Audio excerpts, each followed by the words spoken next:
নমস্কার বন্ধুরা, BP food কিচেনে সবাইকে স্বাগত। আজ আমি বানাবো মাছের মাথা দিয়ে বাঁধাকপির ঘন্ট। এটি কিন্তু খেতে খুবই ভালো গরম গরম ভাতের সঙ্গে। তো পুরো ভিডিওটা দেখতে থাকুন।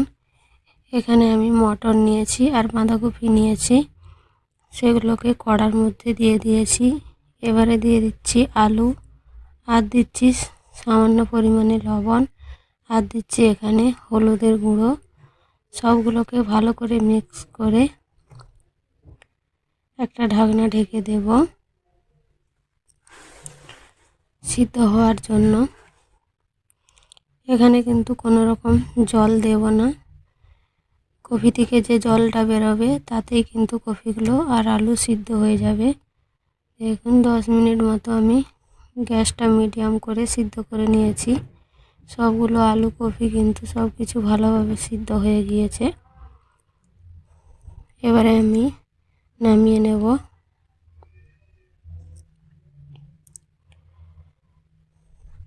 কড়া ধুয়ে আবারও আমি বসিয়ে দিয়েছি। এবারে দিয়ে দিচ্ছি এখানে সরষের তেল। আপনারা যেই তেল খান সেই তেল ইউজ করতে পারেন। এবারে দিয়ে দেবো আমি এখানে 5 ফোড়ন। 5 ফোড়নটা একটু লাল হয়ে গেলে এবারে দিয়ে দিচ্ছি আমি টমেটো কুচি। টমেটোকে 1 মিনিট মতো নেড়ে চেড়ে নেব।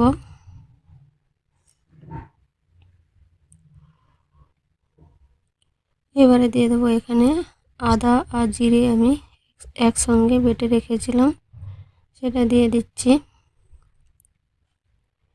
এবারে দিয়ে দেবো এখানে স্বাদ মতো লবণ, আর দেবো এখানে 1/2 চামচ হলুদের গুঁড়ো আর 1/2 চামচ লঙ্কার গুঁড়ো।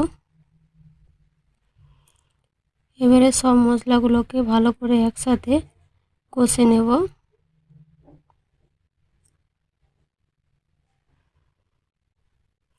এই রান্নাটা কিন্তু খুবই সিম্পল আর ঘরের মশলা দিয়েই কিন্তু হয়ে যাবে। বাইরে থেকে কোনো রকম মশলা কিনে আনার প্রয়োজন হয়নি। মশলাটা আমার ভালো করে কষানো হয়ে গিয়েছে। এবারে আমি দিয়ে দেব আগে থেকে ভেজে রাখা 2টো মাছের মাথা। মাথাটাকে ভালো করে মশলার সাথে একটু মিশিয়ে নেব। এবারে এখানে দিয়ে দিচ্ছি আমি 1/2 বাটি মতো জল।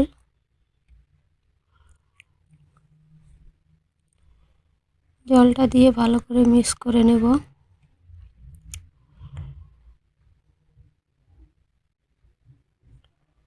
এবারে ফুটতে দেব এটাকে।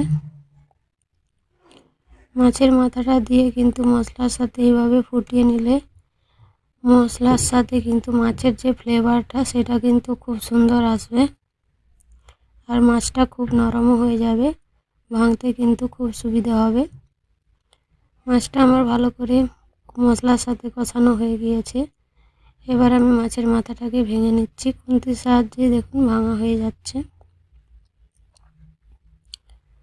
এবারে ভালো করে মশলার সাথে সবগুলোকে মিক্স করে আরও 1-2 মিনিটের মতো কষিয়ে নেব।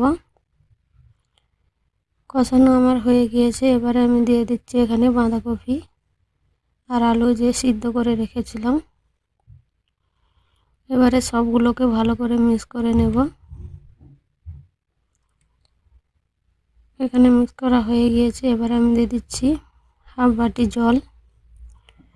এখানে সব কিছুই মশলা, ফুলকপি, আলু সব কিছুই কিন্তু সিদ্ধ হয়ে আছে, তাই আমি এখানে অল্প জল দিলাম। আর দিচ্ছি এখানে চিনি, 1 চামচ চিনি দিয়েছি এখানে। বাঁধাকপি রান্নাতে কিন্তু চিনিটা অবশ্যই দিতে হবে, তবেই কিন্তু ভালো লাগবে।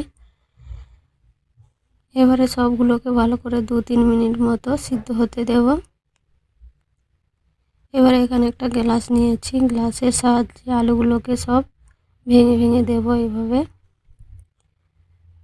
আপনারা চাইলে এখানে ডাল কাঁটা বা আলু মেশার দিয়েও কিন্তু করে নিতে পারেন।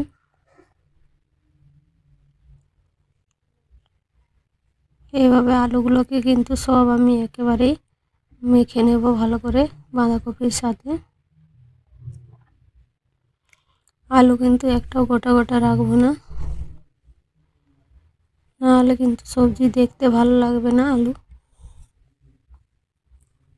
বাঁধাকপির ঘন্ট একটু ঘাঁটা ঘাঁটাই হয়। আমি আলুগুলোকে সব ভেঙে নেব।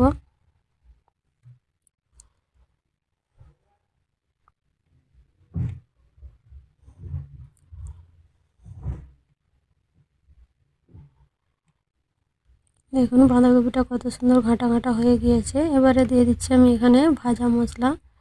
এখানে ভাজা মশলায় দিয়েছি ধনে, জিরে, মৌরি, গোটা গরম মশলা, শুকনো লঙ্কা, তেজপাতা, সবগুলোকে একসাথে শুকনো খোলায়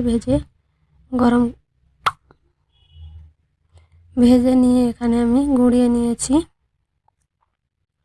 হাফ চামচ মতো ওই মশলা দিয়ে দিয়েছি। মশলাটা দিলে কিন্তু খুবই টেস্ট আসে, আপনারা অবশ্যই মশলাটা বানিয়ে দেবেন। এই মশলাটা যে কোনো সবজিতে দিতে পারেন, খেতে কিন্তু খুবই ভালো লাগে। দেখুন আমার প্রায় রান্না হয়ে গিয়েছে। বাঁধাকপির ঘন্ট প্রায় কিন্তু শুকনো শুকনো হয়ে গিয়েছে। এবারে আমি নামিয়ে নেব।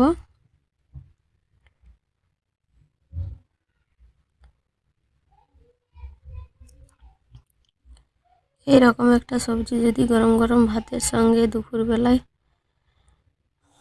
দেয়া হয়, তাহলে কিন্তু এক থালা ভাত এমনি খাওয়া হয়ে যাবে। তো পুরো ভিডিওটা দেখে যদি ভালো লাগে তাহলে কিন্তু অবশ্যই লাইক এবং শেয়ার করবেন। চ্যানেলটিকে অবশ্যই সাবস্ক্রাইব করে নেবেন, আর পাশের বেল আইকনটা টিপে নেবেন আমার নতুন নতুন ভিডিও পাওয়ার জন্য। ভিডিওটি দেখার জন্য থ্যাংক ইউ।